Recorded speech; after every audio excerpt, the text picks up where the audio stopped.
Are you sitting comfortably? Then we'll begin.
September 13th. This week isn't just another news week. It's one of those weeks you'll remember. Because what just happened in Poland?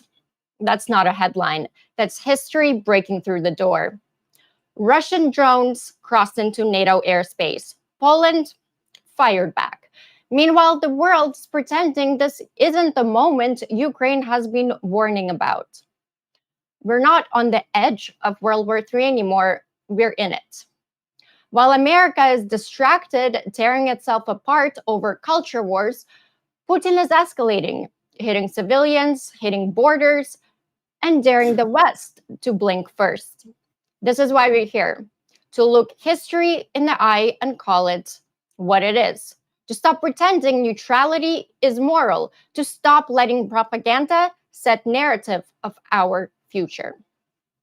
Welcome, this is Ukraine Updates with the Shills, where we wreck Russian lies, roast fascists, and give freedom the last word. I'm Slavi, your co-host, and let's say hello to the host and our panel joining us today. That was great. That was awesome. There's so much to break down and go over and get into and stuff. I don't even want to start with my little blurb, so I'll just pass it right back to you and say thanks for joining us, everybody. Absolutely. Next, we have Commander McMillan. How is it going? Outstanding. Fantastic. I'm definitely looking forward to hearing your breakdowns of what's going on in the world. Next up, we have Johnny joining us. How's it going? It's going great. We have lots of great news coming from Ukraine and some heartbreaking news from United States. So let's discuss some of that. Absolutely, we will. Next, we have Kristaps from Latvia joining us. How's it going? Hello. Well, a bit busy. Hadn't slept for 2 nights before this one. Had a good night's sleep because, again, of all the events in Poland, and also moving to a countryside house that we got that's going to be 24 kilometers from Russia. Pretty busy overall, but otherwise doing well. Better than usual, I'd say. Well, you're surely in a good mood after all that, but definitely looking to hear your thoughts on everything that's going on. Mm-hmm. And last but not least, we have journalistic extraordinaire living in Kiev, Phil Ittner. How's it going? Good. Thank you. We have a good show planned for tomorrow. I host a weekly interview show, and we had a young American kid over here, Luke Beasley, who's got a large audience in the States primarily. So hopefully he'll raise a little bit of consciousness about what's going on over here. And as far as what we saw this week in Poland, to paraphrase a band from your neck of the woods, Dick, Rush, if you choose not to make a choice, you still have made a choice. Yes. So inaction is a form of action. It's decision. So we better start reconsidering not doing anything when the Russians keep testing our limits. Well said, man. Well, this was the big story that happened on the night of September 9th into the 10th. Poland's skies lit up. Russian drones crossed the border. NATO jets, they scrambled, and Warsaw fired back. Let's put it that way. It took them about 2 hours to take out one Russian Iranian Shahed drone. That says a lot. And yeah, this wasn't Ukraine's war spilling over, by the way. This was a NATO country getting invaded. It's an act of war. So I would say there's 5 key things about it here. You've got the action itself. You've got the reaction. You've got the meaning of the action. You know, what's truly the purpose here. You've got the effectiveness of the reaction, and then the fallout. What's to become from this, both on the orc side and the NATO side. That's how I pretty much see this, right? So, Commander, first, the action itself. What's the thinking behind it from your perspective and experience? What are they going for here? I think what's happened is that the Russians have figured out that threatening nuclear use isn't doing anything. People have kind of laughed that off as BS. Mm-hmm. So they're trying to express their displeasure through other means. Now, it's interesting that this attack, but incursion, we'll say. Yeah, because technically I wouldn't call it attack because none of the drones were armed. Mm-hmm. They were basically just drones. Well, they didn't have a sensor package. They didn't have explosives or anything. They just kind of all flew across the border. Now, the numbers are in dispute. I've heard as high as 19. I've heard as low as 11. But it's a significant number, all at roughly the same time, so we know it's not an accidental oops, our targeting was off thing. This was a deliberate act. It's occurring at exactly the same time that the Russians are mounting a big military exercise with Belarus. It's an exercise that they used to hold annually called Zapad. They haven't held it since the start of the special military operation. For the first time, they're doing it now, and they're doing it right on the Polish border to let people know we're not happy. So if you combine those two, I think this is a simple message of you need to take us seriously. We told you we don't want you supplying Ukraine with weapons and financing and anything. Stop it or we'll do something dangerous. Mm-hmm.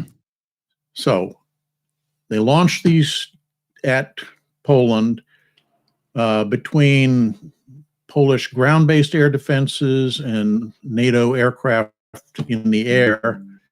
They took out a significant number of them, but also some of them actually went through and hit their targets, which were, with one exception, out in the middle of nowhere. Mm. The one exception was a farmhouse that got hit. That's the only one that I would subscribe to saying that was a targeting error. Right. Because all the others went, into non-inhabited fields. NATO's response was pretty good.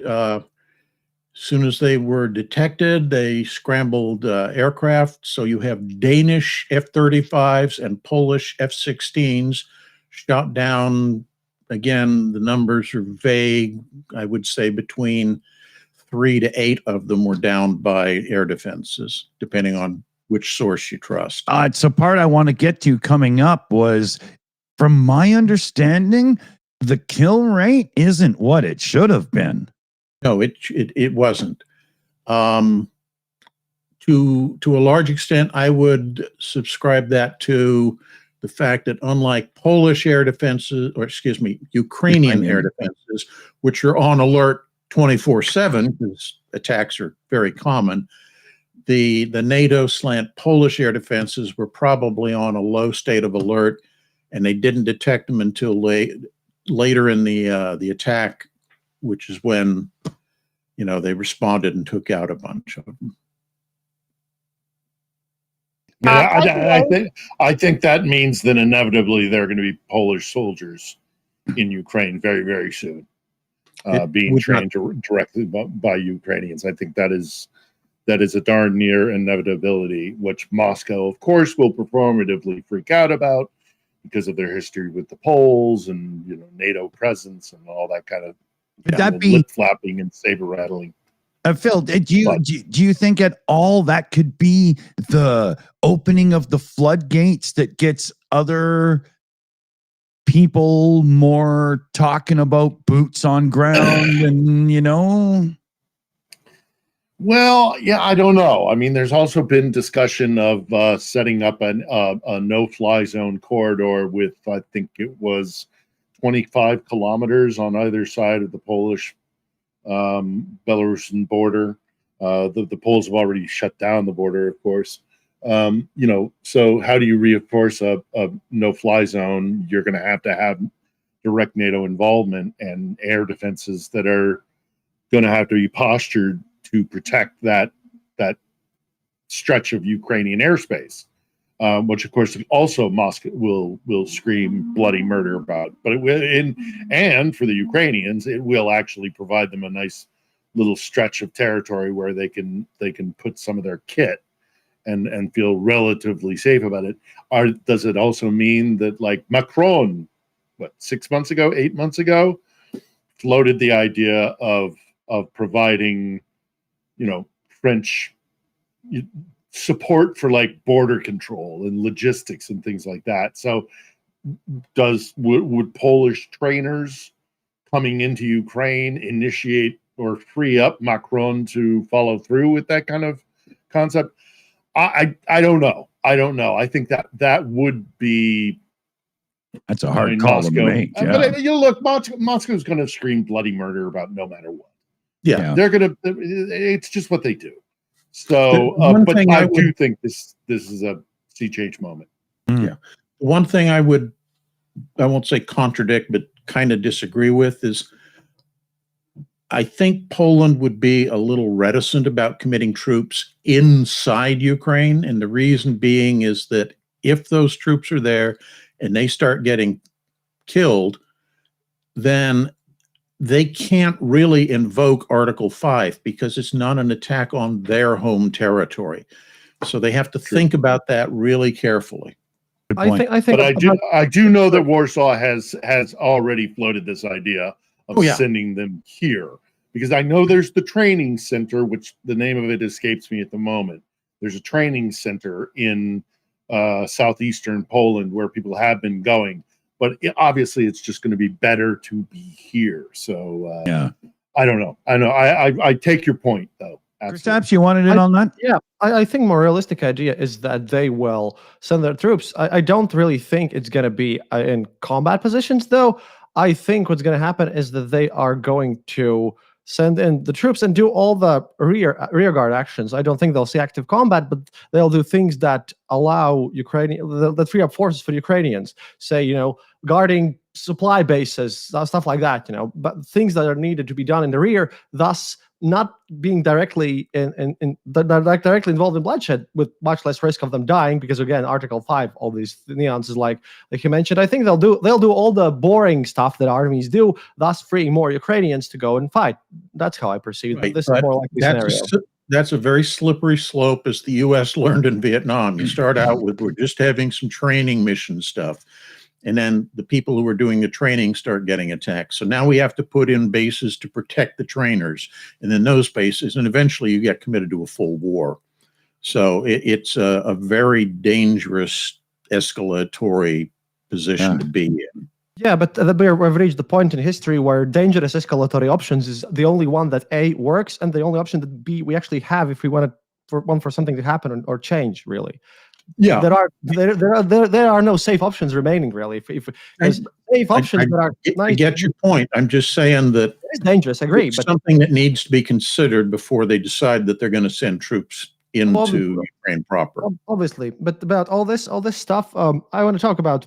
If we're done with this point, I want to talk about two reactions here. About one that's happened here in the Baltics, and the other one that I saw. Because I monitor all these Vatnik channels, and I'll have a lot to say about what they said on this whole mess. Sure. Because, well, for one, in the Baltics, everyone was a bit worried that that nothing's going to happen.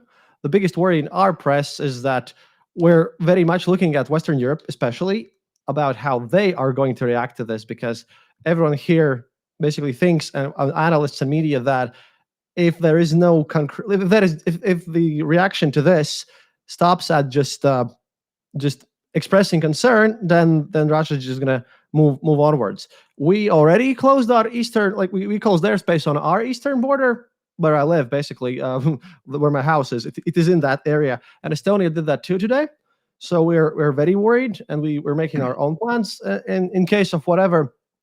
But meanwhile, Russian media at the beginning, they did not know what was up, but then their analysts started always one stating that this is only beneficial for Ukraine. They want to get things involved, so that the official thing that is spread around in their propaganda materials is that Ukrainians basically managed to somehow steal drones from Russia, and then they sort of did this, and they used the fact that they didn't have explosives as proof.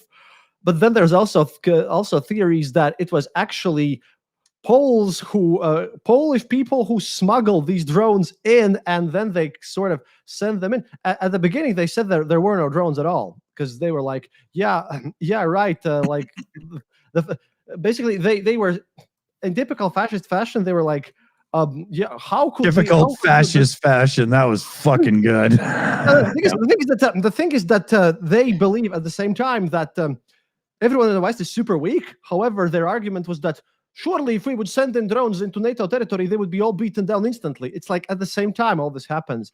And that's sort of big, messy, illogical thing, which I really have stopped worrying about. But their propaganda makes zero sense in this matter. However, what I've noticed is that those drones who got shot down, Poland is doing very well right now organizing this drone hunting methods with Ukraine, because the methods they use to shoot down these drones, very expensive. Ridiculously expensive and horrid. Therefore, spending Patriot missiles on these drones is sad and shouldn't be done. So they're now apparently working with Ukrainian military to get some training themselves into how to deal with this stuff better. That makes sense. Also, I think Poland is making a deal with Ukraine for the anti-drone systems that Ukraine has. Yeah, because simply these drones are just if they will keep coming, and Ukraine is Poland, if Poland is going to continue to use the current super efficient, expensive systems, it's not good when you have to spend $1 million to shoot down something that costs less than 10,000. So yeah, it wasn't practical what they did, but sorry, never mind. Oh, go ahead. I was just agreeing as you were going. I was just going, yep. Nope, I had one of those, I had it and then I lost it. So. I was going to say, I like the problem with NATO's approach, which is that everything is an expensive missile system. Even the cheap missiles are relatively expensive. And people who watched the deployment of stuff going into Poland from various European countries helped. One of the things that the Ukrainians really liked was a system called Gepard, which is a 40 millimeter radar controlled tank used for air defense. The trouble is NATO doesn't make those anymore. The Germans aren't making them. Other countries don't really have that. Everything's gone to a missile system, which highlights the fact that with the new sudden ascendancy of drones, it really would be wise for NATO to start investing in shorter range, cheaper options to take down these drones rather than wasting expensive missiles. Johnny, we haven't heard much from you. What do you got to think on all Sorry, this? 1 second. Okay. We're having a question coming in for Commander Macmillan on this topic. It's coming from, it wasn't me.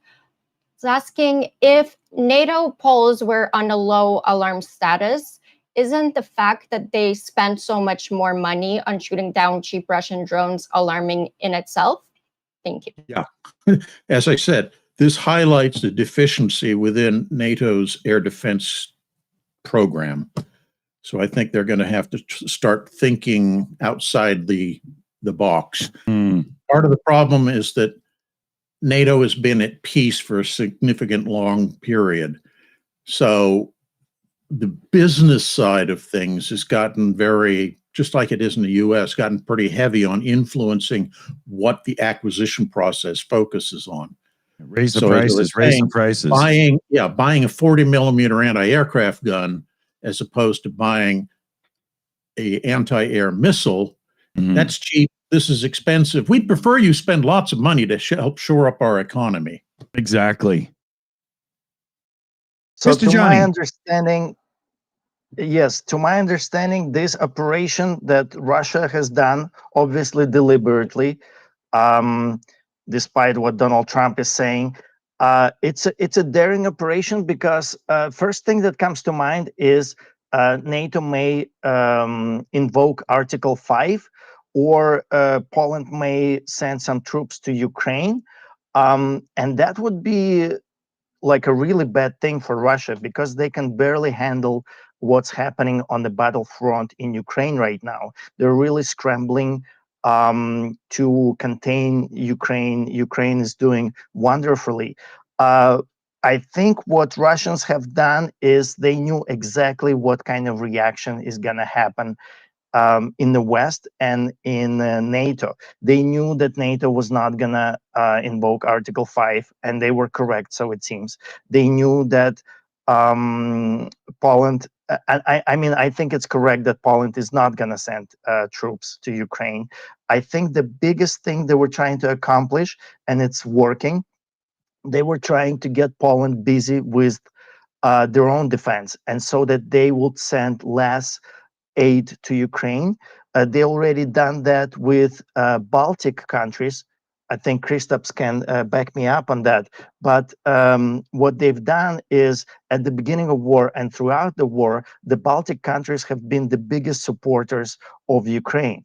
They would send everything they have to Ukrainian front lines. And of course, that helped Ukraine a lot. That shifted the positions on the battlefield. And what Russia has done, they started building fortifications on the border of those countries, even though Russians don't have troops to spare. But that was a scare tactic that actually the Baltic countries had to react to, and they started putting more defenses on their own borders to counter that. Even all those fortifications remain empty, but Russia used that to basically halt the help that Ukraine was getting at the time. And whatever help they were sending to Ukraine, it would have to be a little less. I want to comment on this. Case, I want to comment on this because it's not only just that, because recently there was a scandal about which Western European press again branded us evil people, because what was going on is that Lukashenko is using Syrian people. Like the situation is that he has agents in Syria and other places like that, and he is basically promising them that, oh no, you can come over to the border. We're going to get you into EU. Like basically, they're making people pay so that they would come so that they would enter here through Belarus, and then obviously they're not being let in because of course not all of them, but a bunch of them have been well vetted and made sure that they work for Belarusian special services. But we have people over here who decided that it's very inhumane that these people are just sent away and they can go home.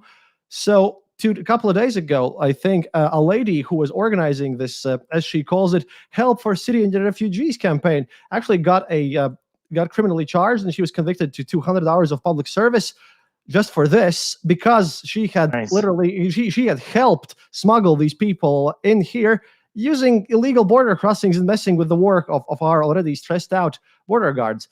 But of course, everyone in the very ultra-sensitive type of media said, oh no, Latvia is being racist again, even though they just don't understand the security situation and what's at risk here.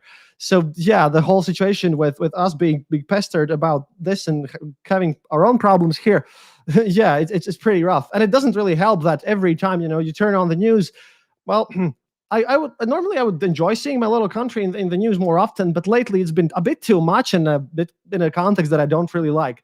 And again, I now have a house that I'm moving in that very region. So if there are going to be any Russian tanks popping in Latvia, I'll be quite probably the first journalist to report. You're going to be like a stone's throw from the entry point, right? Yeah, it's literally 24 kilometers. It's like I'll shift that into miles if someone needs it. We're going to have to fundraise some toys that go boom for the man, just in case, Oh no, I have FPV drones, but it's like 15 miles from the Russian border for Americans. Wow, it's a nice place though. Really that's cool. Only a couple laps around a racetrack, man. That ain't far. So what Chris was saying. Yeah, I actually like that what you said, because that goes exactly along what I was saying. It's part of Russian strategy to overwhelm the West and get them busy to deal with their own safety and security, and kind of give up or maybe send less stuff to Ukraine just because they're busy doing something else. What they were doing with Russia and Belarus, they were getting plane loads of Syrian refugees, dropping them directly at Latvian and Estonian and Polish borders, and tell them go through the border. That's Europe. That's your freedom. That's the good life. And basically, those people desperate enough, they would actually start overwhelming the border. They would break the border in certain areas, and that was a humanitarian crisis that Russia, with the help of Belarus, artificially manufactured. And going back to this Polish situation, right now Poland has announced the deployment of 40,000 troops on the border with Belarus in the wake of this drone strike. So obviously Poland is getting involved, but they are getting involved on their own territory, which means they may have less time to think about how they're going to help Ukraine. And that's kind of the gist of Russian strategy. Of course, every Russian strategy falls apart eventually and bites Russia back in the ass, because this is war. You cannot calculate everything, and people are not stupid. Westerners are not as dumb as Russia thinks they are. They might be as fat as they think we are, but not as dumb. I'm definitely putting a few on these days, man. We're proud of our fat. So what kind of exciting is Poland, together with Denmark and Germany, and I think a couple other countries, they have now contacted Ukraine because they realized that they're absolutely not ready to deal with these drones. They were chasing one drone for 2.5 hours with their jets. They used, I think, Patriot for some of them, which is like, I don't know, using a missile to kill a mosquito or something. Basically, Sherman tank is a fly swatter. Ukraine has been developing these amazing interceptor drones, which is a very new technology. Dick, if you look into some of the pictures I sent you this morning, there's one of those. It's the dude holding it. Is it the? The black one. and basically, that's what it looks like. There's a guy in the field. He kind of just throws it. It's nothing fancy, but it's cheap. And It looks like it's flies made of fast. composites and stuff, very light and whatnot. Yeah, I mean, it's all the latest They've technology. got another version as well, which kind of is almost like a VTOL platform, although they don't need the land, so I guess it would be just VTO, which is just vertical takeoff. These drones that they take off straight up, and then they angle over once they're at a certain elevation. Is that this picture? No, this is actually. You know what this is? I think Phil knows it, but this is American version of these same drones. Americans are waking up to the idea that the war is changing, and we are now making these drones. This is a prototype of the same drone, but it's weird kind of flathead cylinder looking engine thing there. What the hell's going on there? It's like a motorcycle engine. That's what this it's like drones are good at. It's like somebody put the engine out of a BMW motorcycle onto a drone. Essentially, right? that's what it is. It's an engine from a motorcycle. Yeah, kick ass. Yeah, for sure. We have a question coming in from Stephen Walsh, and he's wondering if there's an anti-air gun artillery that is in prevalent numbers that could be modernized. Bofors L-70 mount to truck to backstop Jeopard. Madus. Everybody looks at, and everybody just sits here and looks at Commander. They do have systems that would be a very effective counter. The trouble is there are far too few of them because NATO went down the other road. And I think this is a wake-up call to say, dudes, maybe we need to invest in some of that cheap, very effective stuff for this threat.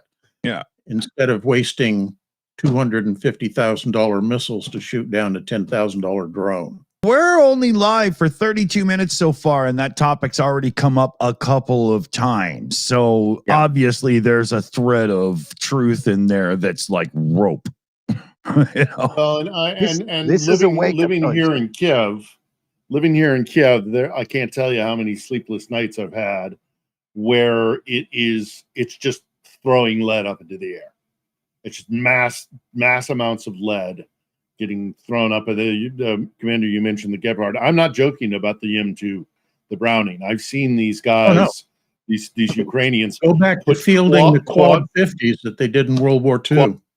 That's right, exactly, on the back of a half track.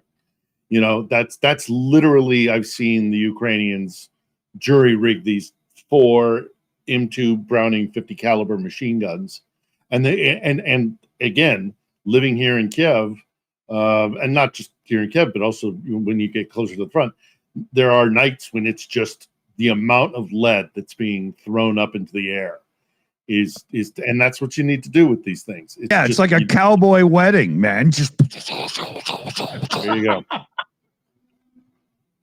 Also, SSW Custom Sewing is wondering how many people in Ukraine are saving cooking grease oil for glycerin production. Ooh. That was more at the beginning of the war. I don't know what's happening right now. I mean, I wouldn't be surprised. Yeah, I You never know. Yeah. You never know. Everybody is ready to do to everything. They're Europeans, the entire nation is mobilized.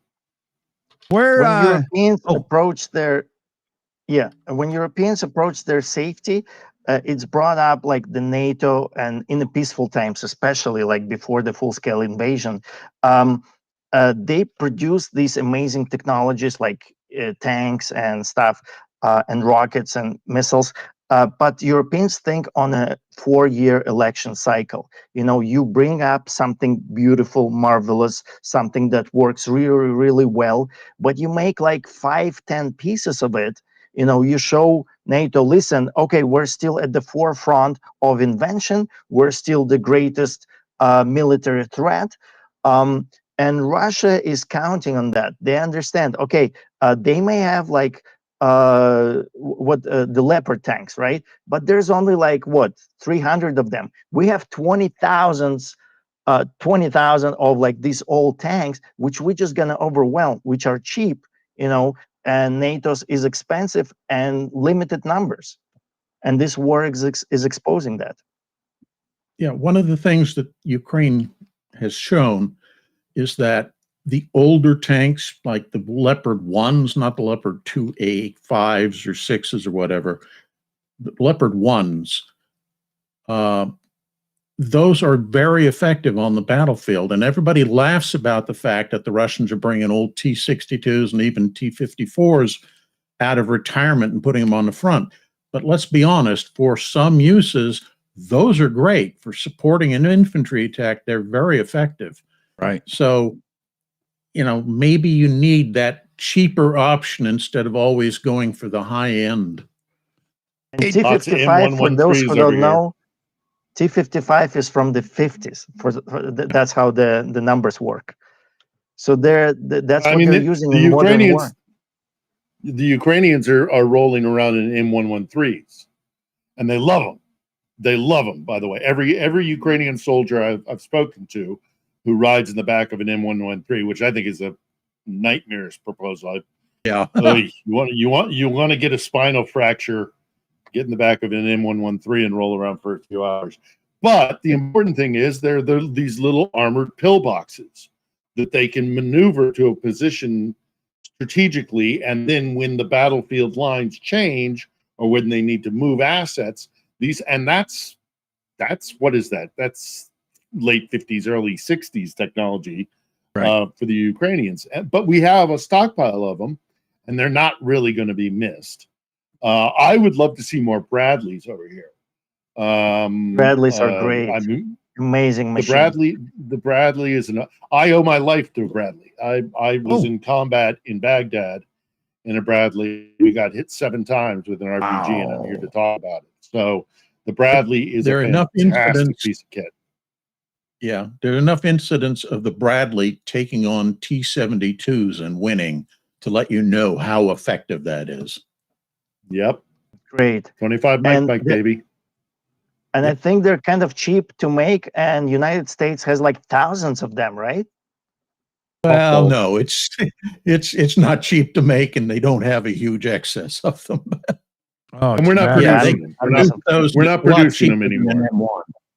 Commander McMillan. But we do have them stockpiled, Commander. I know we have a lot of mothballed, but yeah, you're right. To bring them back up to active service, you know, there's a cost to that. So, but they could and they should.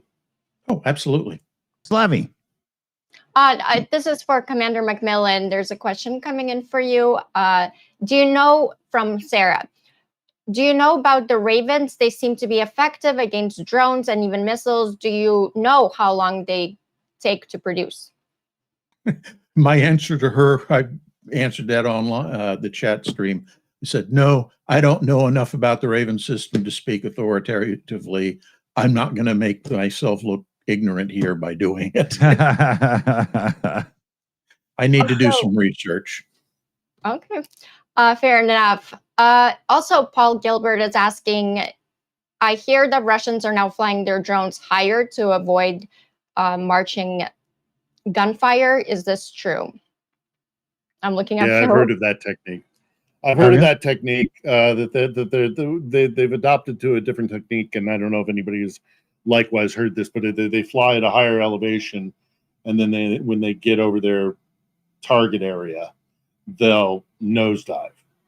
You know, so I've heard of that happening. I don't know if it's one of the things about the Russians is at the very beginning of the war, they were terrible at adapting. But they have here and there actually done some really, interesting maneuver. They try this, they try that, they try the other thing. So I don't know if this is a new technique that they're going to stick with, or if they're just trying it out. I don't know how well the Ukrainians can defend against it.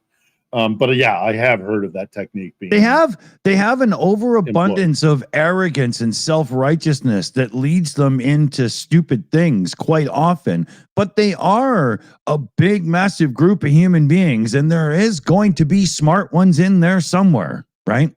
Yeah, there's a lot of historical precedent for the Russian military getting caught flat-footed in the early part of war and then learning the lessons the hard way in implementing new strategies, tactics, developing new systems that put them at the forefront of the operation. For example, by the end of World War II, Russian offensive tank offensives were easily as good as anything the Germans had for a blitzkrieg. Mm. Also, there's a question for all. What would happen if Ukraine demanded NATO membership in exchange for sharing their anti-drone warfare expertise with NATO? They're offering their help without payback already. This question is from It Wasn't Me. They're getting help already, and that's one of the things that is kind of expected, is that as lessons are learned on the battlefield, they will let the folks at NATO know this system works, this doesn't, these tactics work, these don't, etc. It's paying back by other means than cash. Yeah. And there is a lot of wealth in some of that knowledge, as we're seeing right now. Very much so. Yeah, absolutely. Also, Tim Moments is saying he's surprised that no one mentions the Sky Ranger or ongoing project of Skynex being mounted on the Leopard. Yep. They do. Yeah. I don't know what else to say. Yeah. Well, we haven't seen it in action yet. So what can we? What I can't comment on this. It might be a good idea, and it might turn out terrible. Let's see how that works. So then I guess we'll be able to give more comments because, well, okay, they're trying that out. Good, but otherwise, we'll just have to wait until proper commenting. Yeah. You don't put something into serious production until you've had a few prototypes go out and prove that it actually works. Yeah, just ask Elon Musk. Oh. I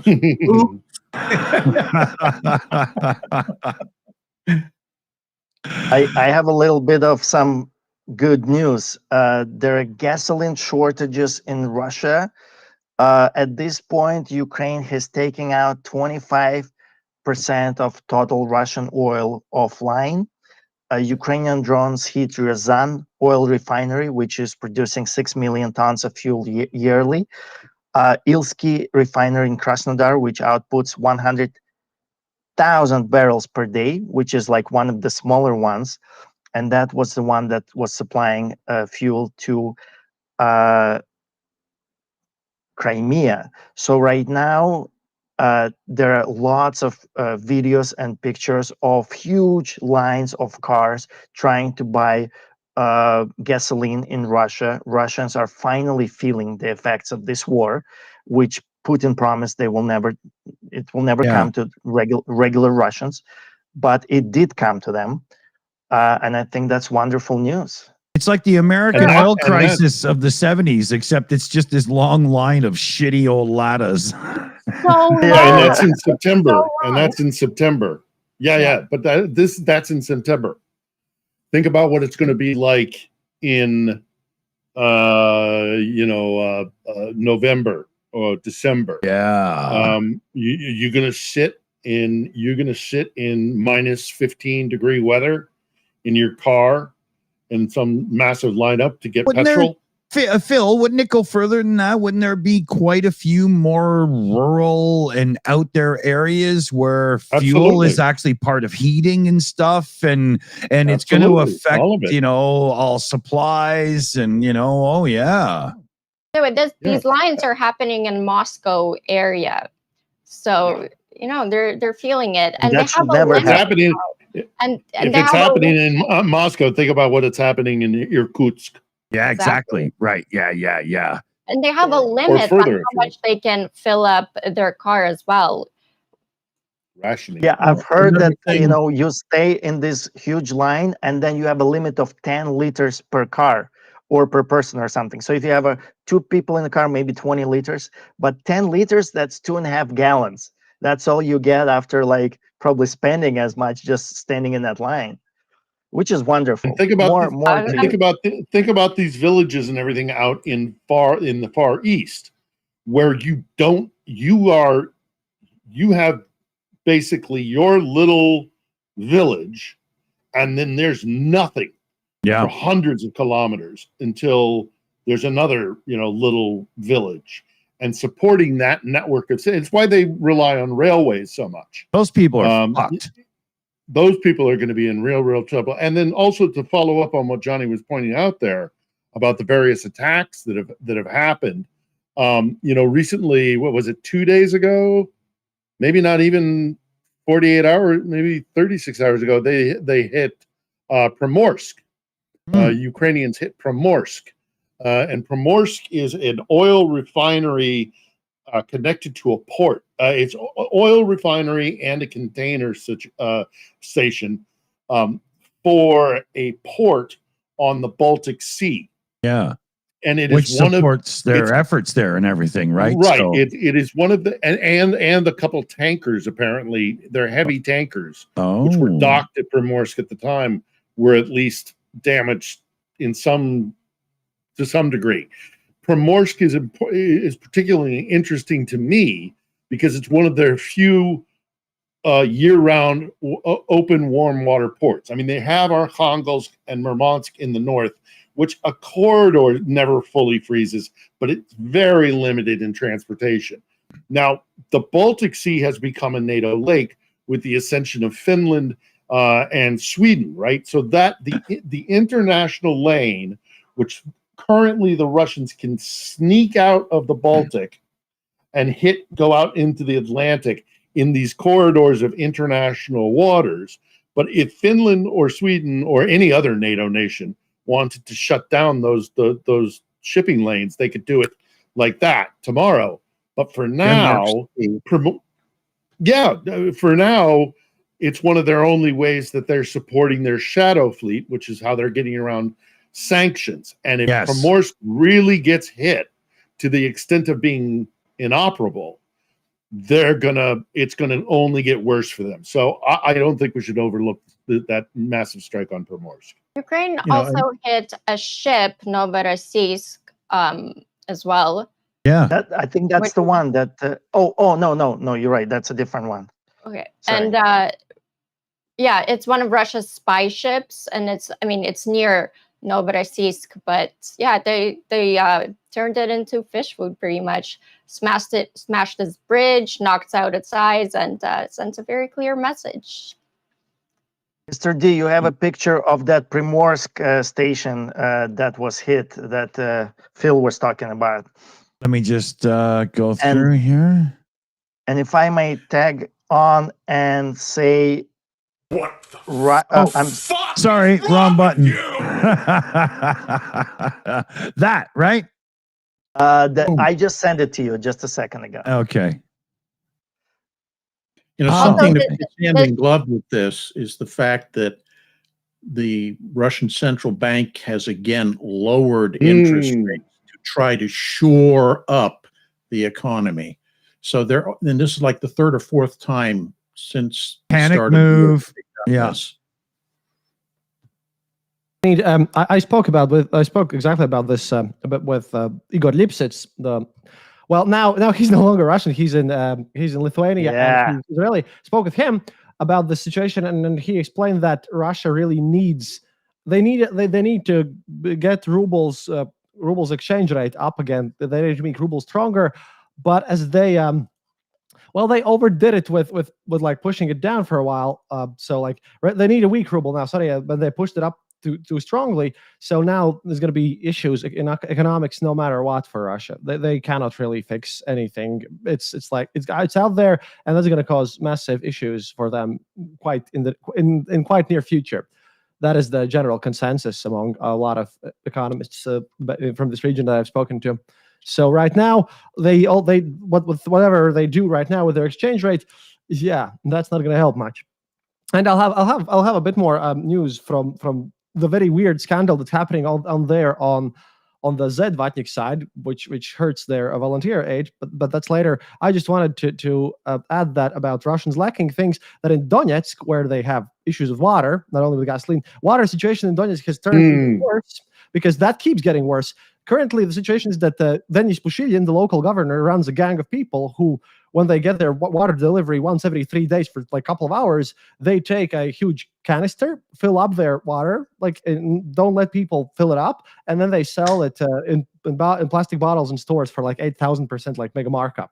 So now the government. Where did they learn that tactic? Sicily in the 1930s? I mean, what the hell? I think these guys are professionals, but yeah, right now there's also have been and now but other people caught on. So today we also saw the first actual fight between two groups of people, drive away commoners, like common people of Donetsk, from where they can get this Russian water, and then they start fighting amongst themselves about who is going to steal all of it and to then sell abroad. Oh my god! Rival water gangs fighting for control.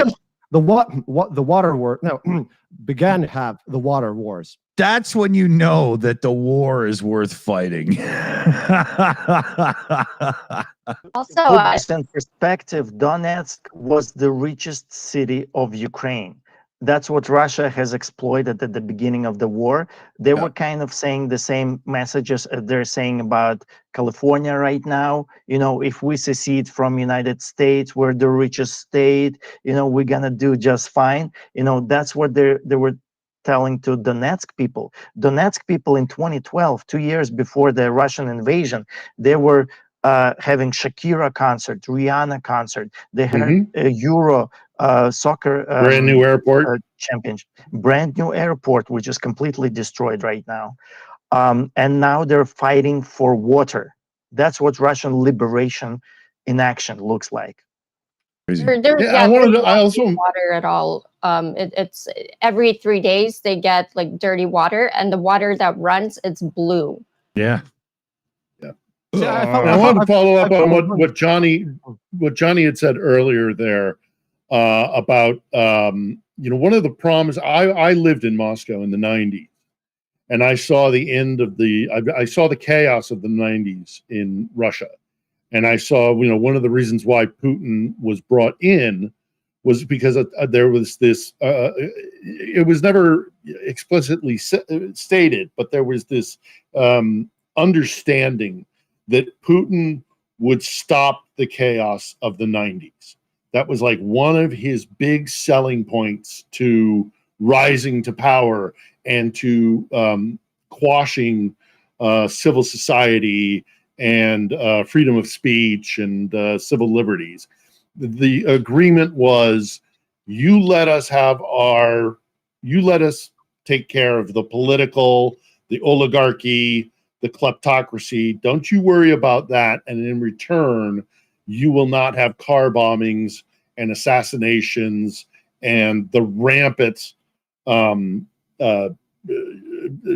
corruption. Although, for a Russian, that's their varying degrees. But that was the deal. That was the deal. And now you've got gas lines and you have Ukrainian drones flying into buildings in Moscow. And I just wonder how much longer will that agreement that was made in the 90s at the end of the Yeltsin era and the rise of Putin still be acceptable to, and we all know the history of Russia and their propensity for putting up with being oppressed. But nevertheless, that was the agreement with Putin, was stop the chaos, and we will turn a blind eye to you destroying the, idea of becoming a modern democracy or whatever, becoming a modern nation. Yeah, because everything that started ended right there, right? Yeah. Also, baby. How is this for another story about shit economy from Russia? Their Army of Russia retail chain clothing stores. It's a good one. It's closing amid its losses.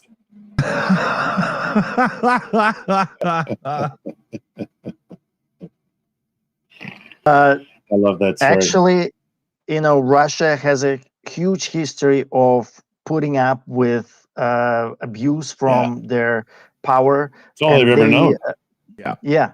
And they say that Russians will never protest, never revolt. However, all that's been proven false this week. Did you guys hear about protests in Russia that were just this week? And it's about. Have they ever heard of the Bolsheviks? No, that's. So basically, go ahead. Yeah.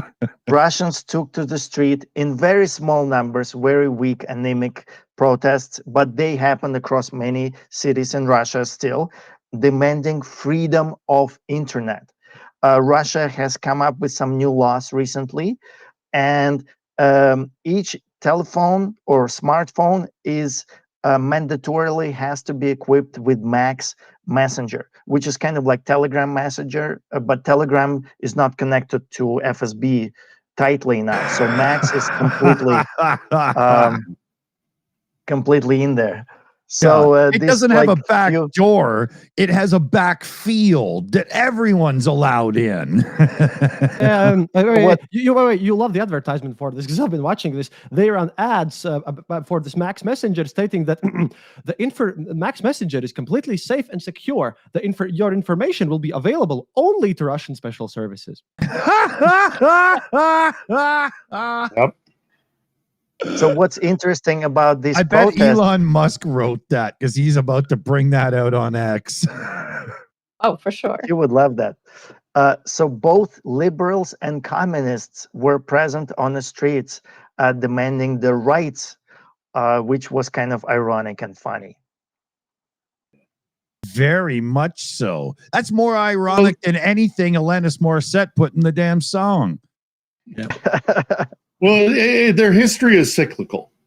They suffer, they suffer, they suffer. They can't suffer anymore. There's an uprising, usually pretty bloody, not always, but then they go back to a status quo, and then they suffer, they suffer, they suffer, they suffer.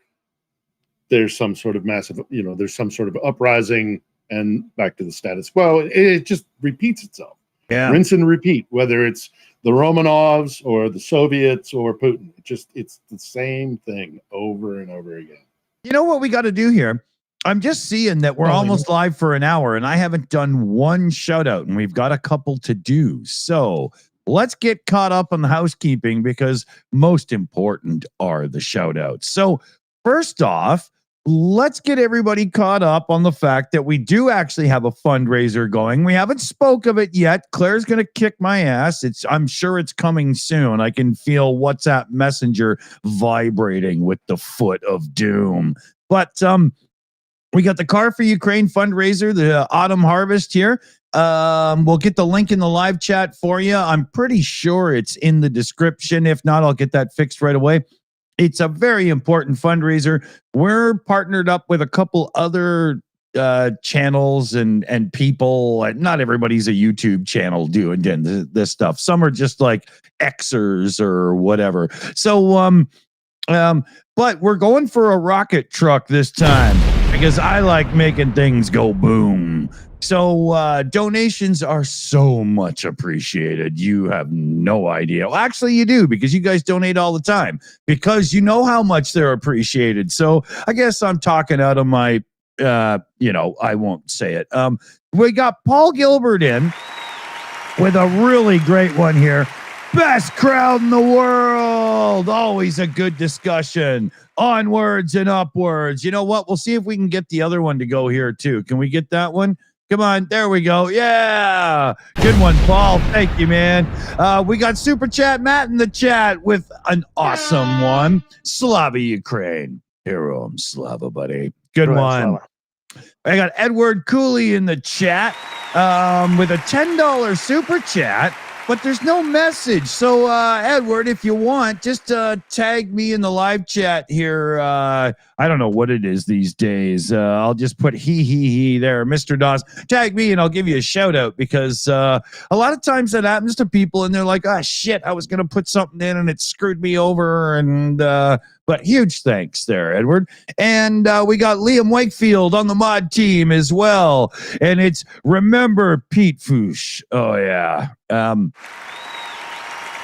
Pete was a guest on our show many times. Pete was volunteer medic in Ukraine, a super awesome guy. And, you know, he gave the ultimate gift to try and repel the orcs. Yeah, I've got, you know, one day, because I did get permission, one day on this show, I'm going to show you some videos that Pete sent that we weren't allowed to show before. But there's no areas to give up. There's no things that could be learned from them anymore. You know, we can show some of these videos. So we'll, you know, maybe we'll do like an extra show on a Tuesday or something, and we'll just share some cool stuff with you. Yeah, that would be great. His videos, because I actually, this was before I came to the Shills, but I knew of him and his videos and how inspiring and passionate he made the videos. Yeah. He was a special son of a bitch, that guy, man. Yeah. Speaking of charisma. Yeah, he was something cool. But yeah, so, and I've got them all in a folder saved. I went through my entire WhatsApp history with the man and grabbed everything. And you know what? I'll plan that up coming up. Definitely. Let's flip the script. Slavi, any shout outs or anything you want to do over from your side? Thank you to SSW to giving one lucky gift to be a member of Channel Yarchenko. So thanks so much. And let's keep going. We lost our leader. Oh, I didn't see that you left. Okay, well, let's keep going with the news. A real what the fuck story from this past week is that US pulled out of the disinformation fight with Europe. So this past week, Washington killed its joint effort with Europe to fight disinformation from Russia, China, and Iran. The State Department terminated the agreements that let the US and Europe work together to expose propaganda just months before major elections across the West. Yeah, I mean, that talks about our stance as a country on this issue, something that's very important. And the whole world is trying to come together and trying to come up with ways to deal with this. And we're showing that we are not interested. And maybe the reason we're not interested, that we're okay with what's going on. That our enemies are absolutely rampant in the cyberspace, in the information space. They're affecting the elections over here, which so far benefited Trump. So maybe that's partly the reason. Yeah. Also, here's another risk of this, because Europe loses joint tools against AI-driven disinformation campaigns. This means Ukraine's information defense is now weaker without the U.S. backing of this fighting propaganda program. Well, as long as the Shills are here, we'll have a good fight for those disinformation campaigns. Speaking of which, we might as well just seal the deal here now while we're live on the show. Next week, I want to do a segment right in the middle. And we're going to do our Debunk the Funk segment where we bring in a couple of, like, you know, social media posts or little videos by somebody or whoever that are proper, like, good propaganda, not just BS troll shit, but real propaganda, and tear into it for a minute. Bring it on, Mr. D. If you want something that is going to show you, basically expose to you how the Vatniks think and how insane that is. In one of my streams, I'm gonna send you with a time link, because I went through a massive interview with Yurievich. Like, Yurievich and Maxim Kalashnikov, two Vatniks, that they came together and they spoke all about the very weird ultra-Orthodox nationalism that they sort of support. And that is a watch that I highly recommend that you guys do. I'll send you the link, because that was painful, and kind of it breaks people's minds if you don't understand how they really think that they're doing some sort of divine God's work, and how they hate everyone. It's great. Was that the guy that played Kalashnikov that won an Oscar for Anora? That film? No. Yuri Yevich is the guy that does tactical medicine trainings for the Russian army, and he's also utterly insane and literally considers that everyone outside of that by just not wanting to be a part of Russia, you are a Satanist and a cannibal. And he believes it in all sincerity. And that's like an insane amount of. It's 2 hours, and it caused me insane amounts of pain to kind of work with this stuff and translate this. But I think that you really should. Like it's on my stream recently, but I'll send you the link right now, because I made one with a time code where that nonsense starts, and I believe, and as I'm there, I translate that into English, and there's like subtitles all over the place. If you want to know their real mindset and how much hatred goes in there, and what would it mean if they would actually succeed or something, yeah, it's a painful watch, but people really should take some time out of their day to watch it. I don't like show my channel here normally or ever. I don't like to do that stuff, but Go ahead. in this You specific should. Why not? in this Yeah. specific Oh, I'm case, I'm shameless. Oh yeah. We're called the Shills, man. That's you know. The reason for that. well, you are you are, but my show's the Eastern Border. I will find the link with the timestamp, and I'll post it here in the chat. Yeah. Because that's literally, because these guys are actually these are influential, because they are among the volunteers who do the most for the Russian army. These are the ideological people, Right. like these people who truly believe in the cause. But the problem is that their cause is so horrendous and makes so less sense that I don't even know. Like you should be able to check it out and see what's happening there. Oh yeah, here is. I'll just post it here in the chat. This is with the timestamp. I did this thing. Just go there. This is the starts. You might not be able to post a link in the chat. No. It was in our chat here in the background. Oh, okay. Oh yeah, I see it. Okay. Yeah, I'll definitely check it out, and thank you for doing this. And I just admire people like Kristaps, because somebody has to go into like these Russian spaces which are completely insane. And I will be the first one. I will be the first one to admit that I cannot do it. Absolutely. So someone like Kristaps is a hero in my eyes, because he goes into these unfiltered Russian spaces and he presents it to us, which is more digestible, because he is putting himself as a filter for normal people to kind of analyze what Russians are really up to. And it's a vile business. Let me jump in quick, guys. I just want. Guys, just real quick, let me jump in, because I just heard from Edward Cooley in the chat there, and the message on that $10 super chat, so round of applause again, was nothing short of Ukraine will win. And I like that message a lot. All right, there we go. Caught up. About those Vatnik spaces, I have a bit of news here for you, because again, I follow them time, and yeah, it is pretty difficult, but it's also, you know, when I started my show, when I spoke about the history of Soviet Union and gathered a lot of information about the events there, at the first time I had to like censor myself, because some of these cases, even when I had documentation and stuff, people just wouldn't believe me at all. Yeah. People just couldn't believe how insane it was. But currently in Vatnik space, they have a tragedy literally just happened to them, which hurts now the donations that they give to the army, because one of the biggest war propagandists on their side, who also was in the Kremlin's selected pool of war correspondents, who also served as an advisor for Kursk region there, Roman Nalyohin, he's very well known in the Z space. He was caught on camera discussing a plan with a businessman on how to embezzle a bunch of people's donations to the Russian army to the extent of 200 million rubles. But this comes at a time where basically there are these hardline fanatics in Russia which is why I posted the link, and then there are those people, you know, much like the farmers in Arkansas who voted for Trump, you know, those kind of people who are like, yeah, they're not interested that much, but they also like their creature comforts. Yeah.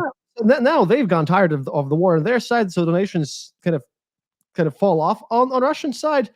So then the hardliners try to convince them that they should instead be more orthodox and patriotic and do crazy stuff. So they donate even less. And now this scandal came out. Vladimir Solovyov on air also said about this. And now the donation levels, like Vatniks complain about the fact that in their end donations have reached an all-time low because now nobody even trusts them anymore. and as that army really relies like to an insane degree on people helping them, they're just complaining and yelling about it all the time. For example, today, I think it was Kanal Ossetin or something. I'm sitting on all of their Telegram channels. He posted that they were gathering for medical kits for the army. They needed basically they needed 200,000 rubles, but they in 2 weeks basically have managed to acquire 11,000 rubles. And I'll tell you how much that's 112 euros for 2 weeks of a channel of about 200,000 subscribers over there. And this just is another scandal, and they're just arguing about themselves. Amazing. See, the thing is that they are literally hurting themselves so much because these people who just donated because they don't care as much. They just want to be patriotic in their own heads. They don't maybe care about politics. Yeah, they also don't like when these ultra radicals are coming into them and telling that they should follow proper orthodoxy and that they're all scum for not believing in this ultra patriotic cause.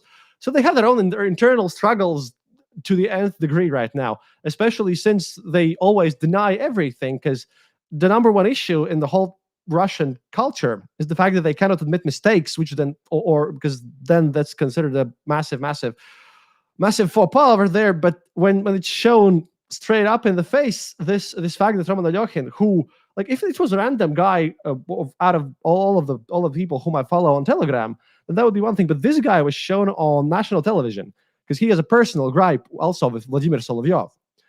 And Vladimir Solovyov hated him so much because, like, it would be probably better for the Russian side to just, shrug it under the carpet and don't tell anyone. But as this is now on their official propaganda, now everyone knows that these volunteers actually, are apparently embezzling money. And they truly are, because, for example, a lot of them also, like, there is a lady called Montyan who bought 2 apartments for their volunteer money. And in a way, this Russian corruption is helping our cause, because they gathered their donations. Sometimes they fill them, sometimes they finish them. But lately, especially in the past 2 weeks, oh boy, they are coming down completely. But currently they're having a Santa Barbara here. And there's another little good news, which I want to show you. I'll just share my screen here. Okay. I'll just pick it up. It's not this time. It's nothing violent. Don't worry. I remember after the last time when I showed you those pictures. Check this out. You see this? This is a memorial. Wait, it's not the right tab. There it is. Yeah. Yeah. Look at this wonderful bizarro piece here. Zed Vatniks collected money. Can you size it up at all? It's a little small. Here we go. This is a memorial which Vatniks collected about 200,000 rubles for, a memorial for heroes of the special military operation. But they didn't pay. But they paid the artists to make all this stuff, and then they went to the Vladimir Oblast's governor. Didn't pay him the bribe, so they actually can't build it and set it up in real life, because this looks so atrocious with everything, and they wasted so much money on it already. But they didn't bribe the Vladimir Oblast person, and he decided that he wants nothing to do with this nonsense if they won't pay him. So yeah, they not only this monument will not only be not put up there. He also decided that these guys, by putting this, as this lady apparently looks too Catholic, and that offends the feelings of the true Russian Orthodox, which means that in Vladimir Oblast, these people who paid for this and wanted this to be set up there for their heroes of the special military operation, they are now facing charges even more, because again, this all happens because you don't pay bribes there. Thank you, corruption. Wow. And it's kind of silly because of all this situation. Because again, just the levels of absurd corruption and its results inside of Russia is to such a degree that I don't know. Like, I was still born in USSR, but if you're not from our region, if you're a Westerner, it's sometimes really hard to explain what's actually going on in Russia. So yeah. It's weird. I just wanted to jump in here to when you say, Russian Orthodox, there is absolutely nothing church or holy about their church. It's pretty much you worship the devil. If you've seen photos of their churches, they're black. Oh, if you want to know what they worship, that's exactly no. why I just want to make sure for viewers when you say, Christian Orthodox, so they don't think like we're insulting God or anything, Christian. We're not, because they none of them even go to church. Russians are not religious at all. They go like a very small percent of them go on like holidays or whatever. But I think they just like the domes. In my last episode, in my big one, I actually did a research thing that proves your point, because I wanted to show this exactly. I'm also apparently we're going to do a PhD thesis on this Russia as a religion and how they view Russia, more importantly, in this stuff. So I went through a bunch of their Telegram channels and did sort of I scoured and modified my bot that gathers news from them to check out the usage of like in how many posts a certain word appears. And in their central, like they have this Kvachkov guy who's their central religious figure who boosts up, like who basically their central religious dogmatic guy who does all the Vatnik philosophy things. And I checked through his posts, and he always claims that he's super ultra mega orthodox and that everyone else is the devil. Well, throughout his posts, Jesus appeared in 13. God appeared in 103. Stalin was on 106, and World War II was on 169. 79 posts have been killing, and even Igor Girkin was on 18 posts. So to them, Igor Girkin beat Jesus. Let's not even talk about Stalin. Stalin beats God easily. So it's most important.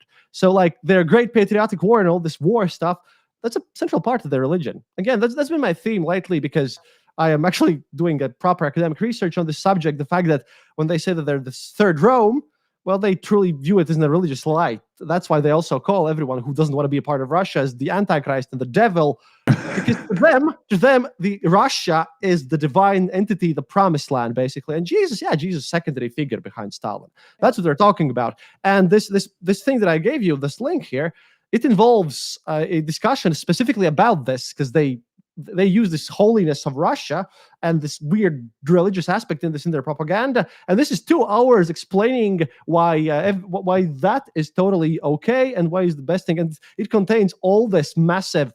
Well, if you are a person of religion and if you're an actual Christian, this will hurt you, because this is horrible, and this explains what they actually mean when they talk about Christianity. I recorded this because I know that a lot of conservative people in the United States support Russia for their traditional values, but they don't understand what those values actually are. Exactly. This will explain it to you. That's what I was like. It's 1 second. I thought it's so important to say that, because so many here in America think of Russia as this perfect Christian nation, and it's so far from that. But it's important to always debunk and it tends to be the evangelicals and the Baptists and in America this kind of Protestant evangelical white nationalist kind of groups. But what they don't understand is that actually the Russian Orthodox Church, above pretty much everybody else, I mean, they despise the Catholic Church. They see the Pope as the Antichrist, but even more so in some ways are the Protestants, and in particular evangelical Protestants. They really despise those guys. So like one of the first things they do when they occupy a town or a whatever in a city or what have you, they will go to these evangelical churches, and that's one of the first things they'll do is they'll tear it down. So these American white Christian nationalists who actually think that they're on board and share common ground with Russian Orthodoxy have absolutely no idea about what the Russian Orthodox Church is really all about. Well, then please do click that link and watch that stream part, because that is the most refined thing that I could find. It is just I've been at this for many years now, and now I've gotten so jaded that I can pretty much watch Solovyov without feeling any cringe anymore. This was painful even for me. So I highly recommend having some whiskey or other booze with you, because you will scream at the screen. You will scream at the screen. It will not be pleasant, and this is what I put myself through sometimes. But This yeah, is the other thing is, if you have a corded mouse, wrap the cord around your wrist because you don't want that mouse to end up embedded in your screen. Yeah, I cannot watch Solovyov anymore. And I said it before, I'll say it again. Russia is not a Christian nation. Russians, when you've seen those images, when what's it called? Soviet Bolsheviks, they came to power, they destroyed the Russian Empire, which was empire was like emperor was put there by God or whatever. So they were destroying churches, they were throwing the crosses off of the churches, they were using the church buildings as warehouses to store potatoes and stuff like that. And that's how it was until 1943, in the middle of World War II, when Joseph Stalin, he established the Russian Orthodox Church again. So what he did is he signed that decree, and he had 3 signatures. That was the Soviet way. You need to do a document, and then you need 3 signatures. So the document was drafted by Joseph Stalin, welcome to Russian Orthodox Church. And the 3 signatures were, I don't remember all the names, but one of the names was General Krasnov. His hands are like up to the elbow in blood. He's responsible for mass murders of civilians and war prisoners of war and stuff like that. So that's one of the people, and the other 2 are no better. Just believe me on that. Basically, the 3 most worst people possible, with their hands in blood, just signing off on the establishment of Russian Orthodox Church. Now, yeah, Stalin plays a central figure there, because even today, occasionally on their posts, they mention that, that Stalin, like on Stalin's death day, on their anniversary, the Vikings actually spread around themselves on Telegram channels a kind of a prayer written by this guy who's doing the interview there, prayer for Stalin, who's in heaven, obviously. Yeah, because that is just like Stalin to them is this divine builder of their whole thing. And they always say this, that, when they say that the Third Rome treated hold on. like, I'm confused 1 second, because heaven isn't the place where you get hot feet all day, right? I'm just it's look, comrade, you are making a small mistake. You're applying reason. You have had too much to think, comrade. Too much to think. If anybody wants to watch watch a film, which I think lays out quite well how all of this is being played out in Putin's Russia, how religion and the state are used basically to oppress the people of Russia. Some would argue willingly, but nevertheless, there's a film called Leviathan, came out in 2014. I remember that. And it's a hell of a watch. I'm actually shocked that Moscow put it up for a foreign Oscar. It's basically a rendition of the Trials of Job. And it does clearly show, it depicts how the church and the state are, working hand in glove, not out of any religious intent or, a betterment of the people of Russia, but basically just to grab power and grab onto power and hold on to power. It came out in 2014, Leviathan. It is in Russian. But I know there's a subtitle version, it's a tough watch, but it depicts this quite well, I think, for a foreign audience. Yeah. Well, isn't that kind of go back to the early days when Russia's doing its thing and Christianity's coming around, and what's his name there, the big leader at the time, invites a few people over and he's like, okay, convert me. Because this new religion is spreading around, you might as well get in on it. And as soon as he found out that the Muslims, no alcohol, I'm not doing that. And he picked the Jews cut off part of your dick.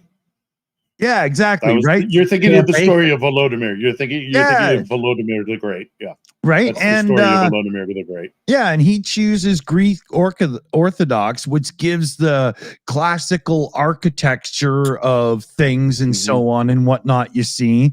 But nobody ever seems to have actually followed it very well or properly, or it seems to have always been a arm of the government to make sure they have control in all areas.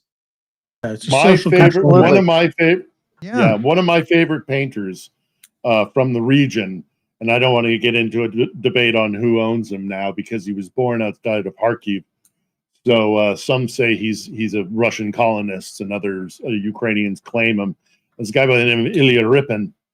He's one of my favorite painters of all time, and he's a fantastic realist painter from the very end of the Tsarist period. And he has a painting called the Religious Procession at Kursk, and it shows all the strata of Russian elitist society mixed with the poverty, mixed with the church, and it's all about carrying this icon down this dusty road outside of Kursk.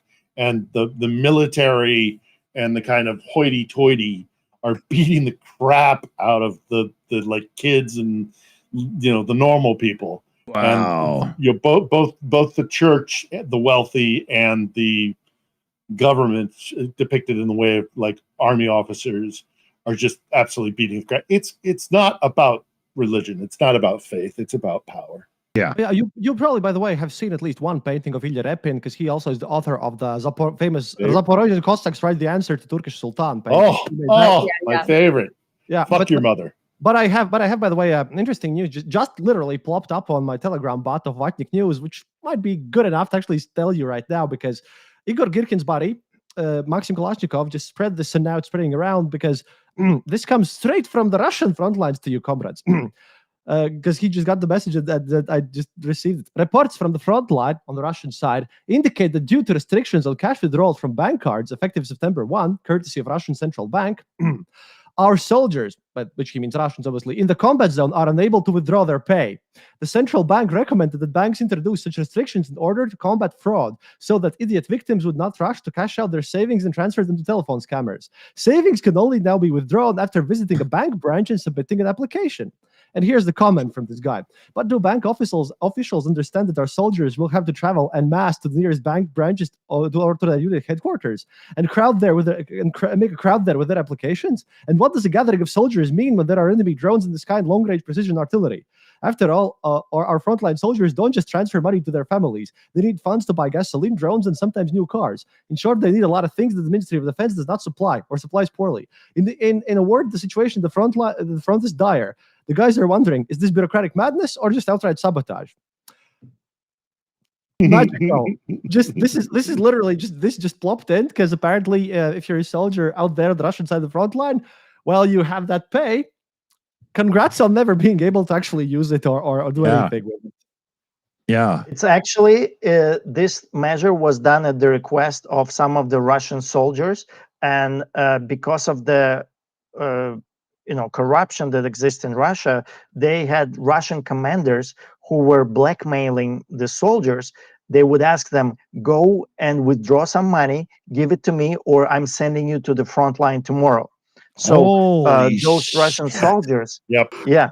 So like we've heard this a lot. We've heard a lot of these stories. Yeah. So they decided that you know what, we will solve this problem by just making everything also worse, but in a different way.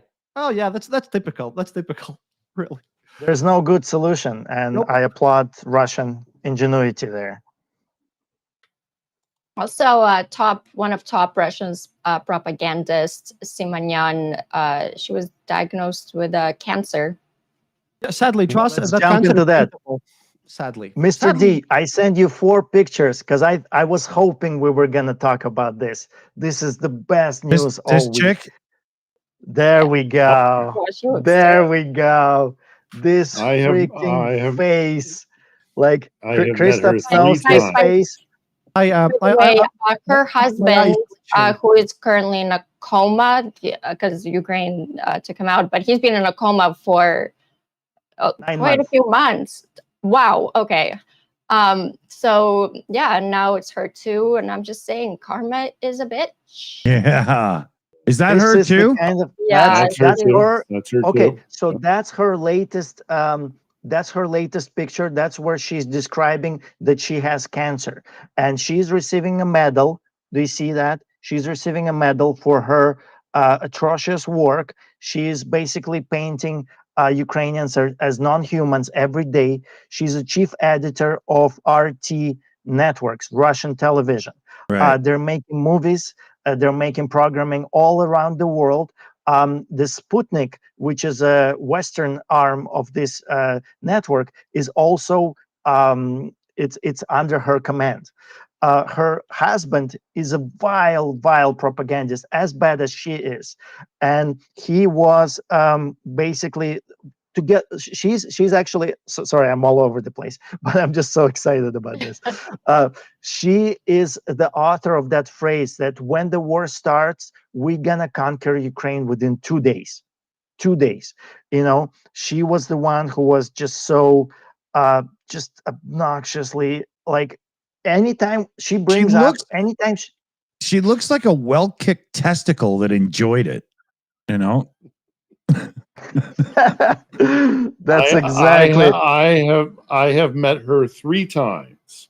Jesus I interviewed with her right after the 2008 financial collapse, and I was desperate for work, so much so that I even considered RT. And I interviewed with her to be RT's senior Middle East correspondent after spending the last 6 years of my life being the deputy bureau chief in Baghdad for CBS News. And so I go to Moscow to interview with her, and then had a follow-up interview, and then met her in a social circumstance one time. She's an idiot.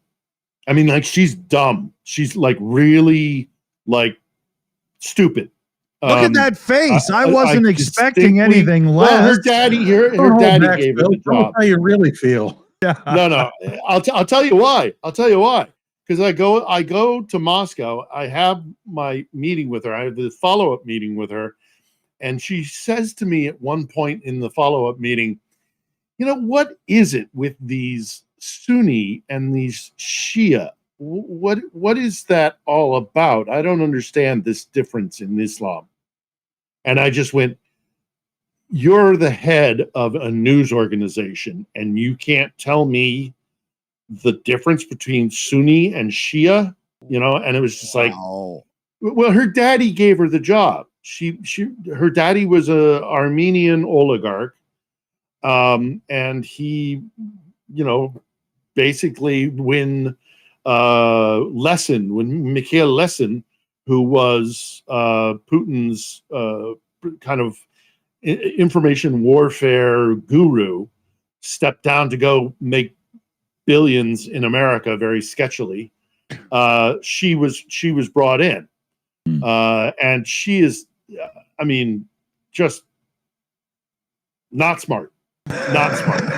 Let's just say that. I think for propaganda, it doesn't matter if you're smart; it's how much evil you have in you, and if you're motivated by she's evil. just shameless. Yeah. Well, she talks. The other thing that was interesting in meeting her was how much she would bang on with me about how much America doesn't understand Russia, and you'll never understand the Ruskaya Dusha, the Russian soul. That's true. And you Westerners are, yeah. Well, but then at the same time, she studied in Ohio or Sorbonne. She started in Pennsylvania. Sorbonne, Paris. She has a journalist education from the highest institution in Paris, Sorbonne, Paris.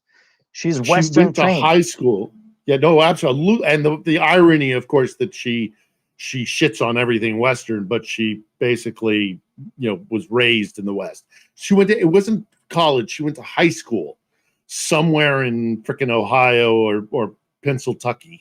Wow. And There you go. And I remember sitting down with her and her going off about how much I would never understand Russia. But then she turned around and tried to explain to me America.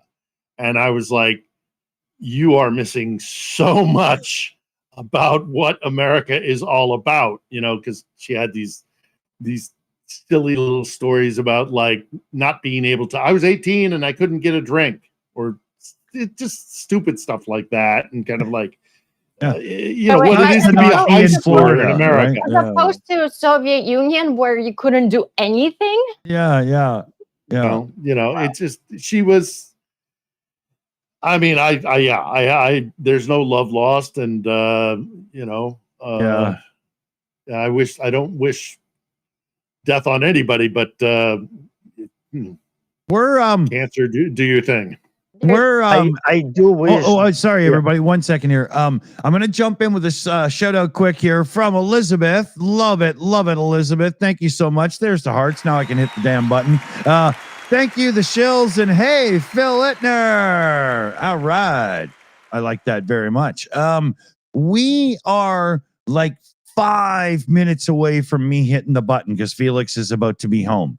And I have to do some parenting and stuff, and then they're taking him away again. It's a very confusing weekend in my life, but that's how it works. So I'm going to send it over to Slavy so she can take us around the table for our whatnots. Yeah.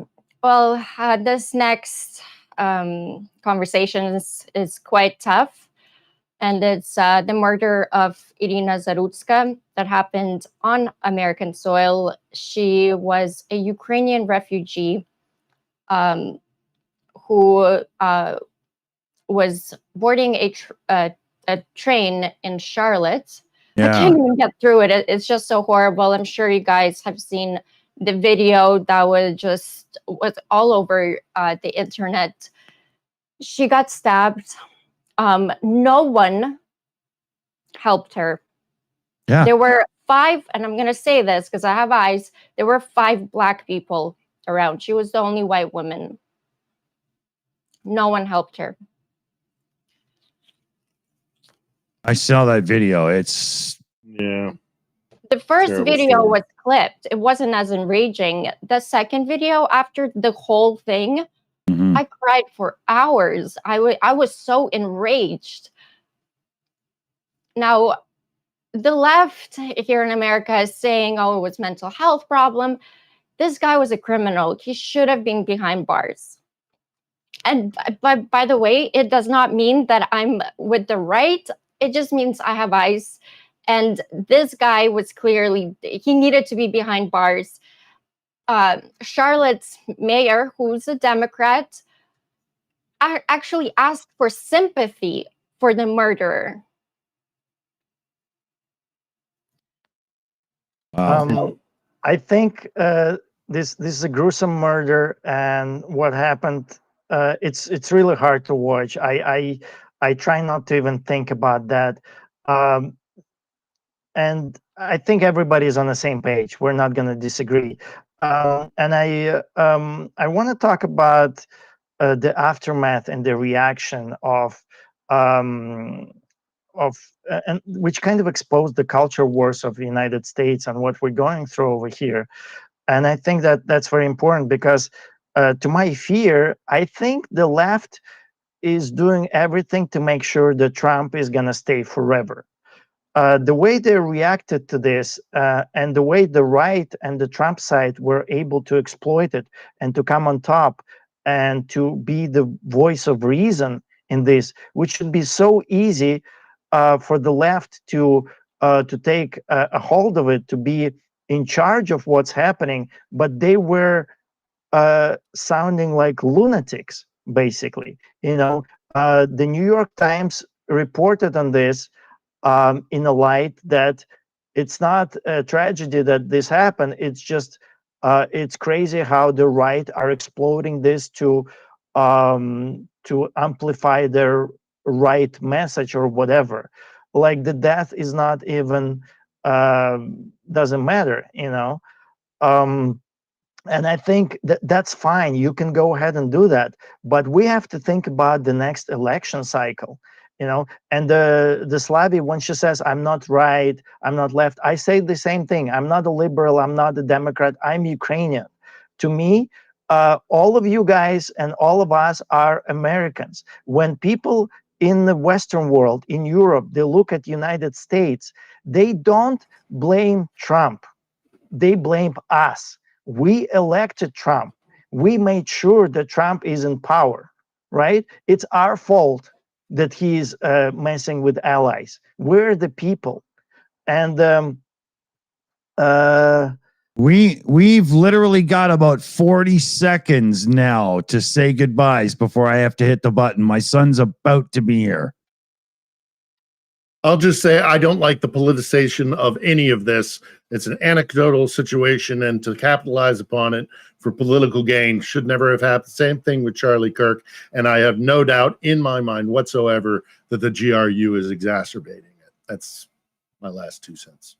And I'm sure that it's not over. There's going to be a conversation. So this isn't, surely is not the first or the last time we'll be discussing this. So. Yeah. By the way, I'm a big fan of Phil. I watched Phil's videos, and it looks like I'm gonna watch some of Christoph's from now on. So to me, this was a good meeting. Listen to my show mostly because I started out working in audio and I just joined in YouTube recently. So there's more. If you just look up the Eastern Border podcast in audio form, that's better. But nice to meet you too, guys, and very nice to have you here as well. Okay, yeah. Do we have time to go around, or that's it? Bye. I'm good. Just have enough. So everybody has 10 seconds to say goodbye. All right, 10 seconds. Goodbye. Watch this week's episode of On the Edge. Tomorrow, 8 p.m. Kiev time.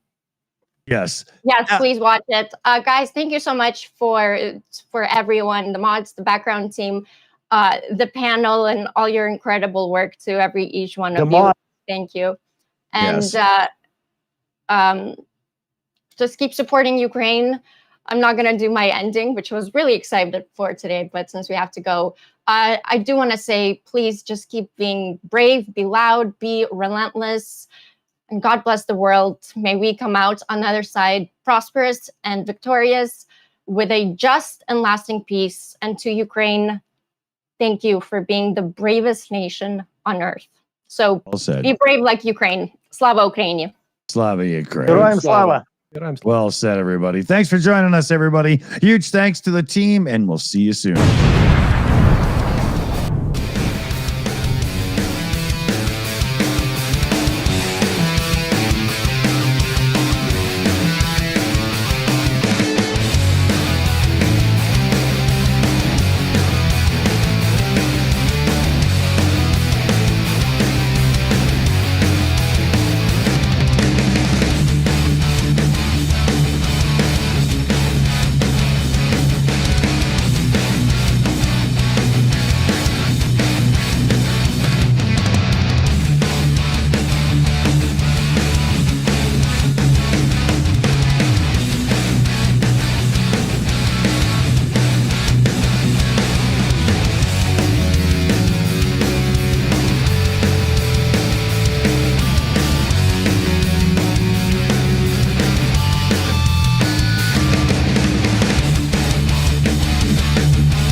It's over.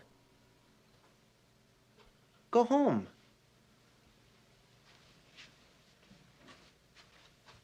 Go.